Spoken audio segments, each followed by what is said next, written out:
Karunanidhi story.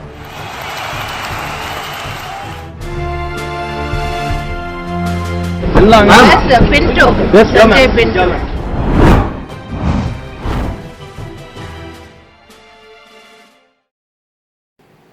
If you lay your hands on doctors or nurses today, the prison will be your home.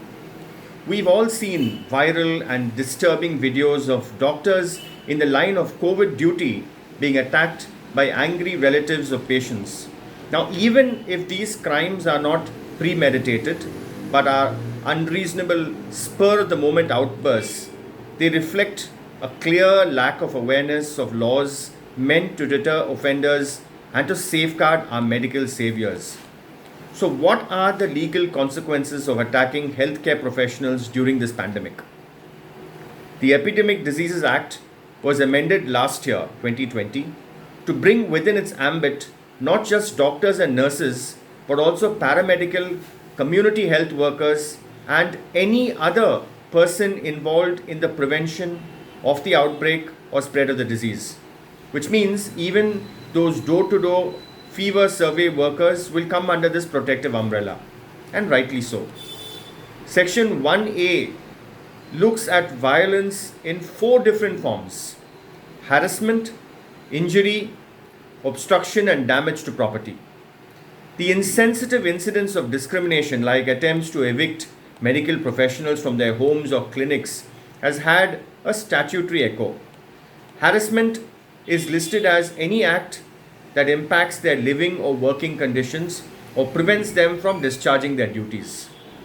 Injury or hurt or intimidation is considered not just within the premises of a clinical establishment but also any other place. Obstruction that causes hindrance to the discharge of their duties is also punishable. Now, for those who ransack premises of hospitals or clinics, they need to be aware that the term property is covered under the Clinical Establishments Registration and Regulation Act 2010, and this includes quarantine or isolation facilities and even mobile medical units. And there is a stiff provision for payment of compensation which is pegged at twice the fair market value of the damaged property or the loss caused, and it will be determined by the court. Failure to cough up this amount will trigger recovery proceedings under the Revenue Recovery Act 1890. Authorities like the collector can, under Section 5, initiate recovery as if it were a land revenue, and also prohibit transfer of the property of the defaulter under Section 6 of the Act. Now, under Section 3, Subsection 2 of the Epidemics Amendment Act, the commission and abatement of violence against healthcare service professionals or causing loss or damage to property, these offenders will face imprisonment for 3 months and up to 5 years, with fine between 50,000 to 2 lakh rupees.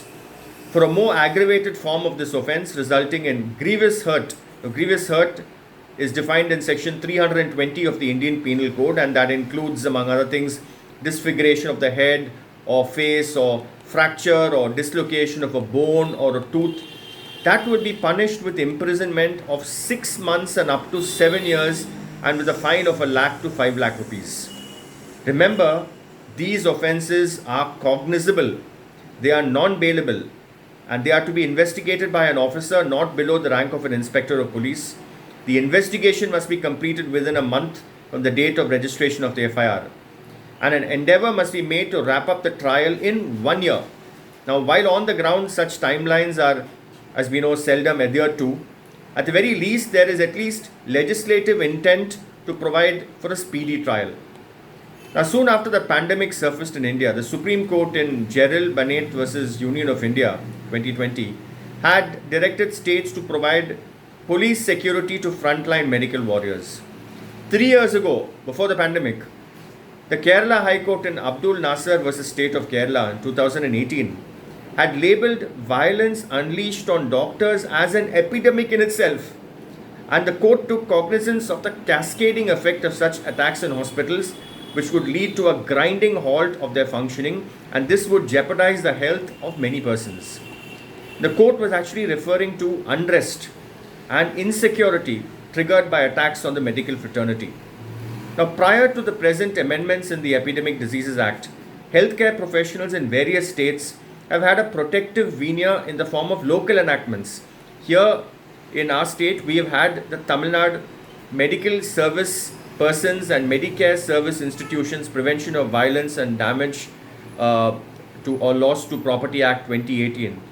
As rightly observed by Honorable Justice P.N. Prakash of the Madras High Court in Dr. Uma Sundari versus State 2015, it is a duty of the police to afford sufficient protection to them against assault by disgruntled elements. Now, strangely, the recent Epidemic Diseases Act that seeks to address a more widespread and a more serious issue during the pandemic prescribes 6 months and up to 7 years imprisonment, whereas the Tamil Nadu's 2008 law provides for 3 to 10 years in jail as a punishment. But of course, it's not the quantum of the punishment as much as the certainty of penal consequences that is the real deterrent. Dear healthcare friends, I have this to say to you. The goons who attack you are an aberration and do not reflect or represent society. Society, the average citizen, is ever grateful for your service.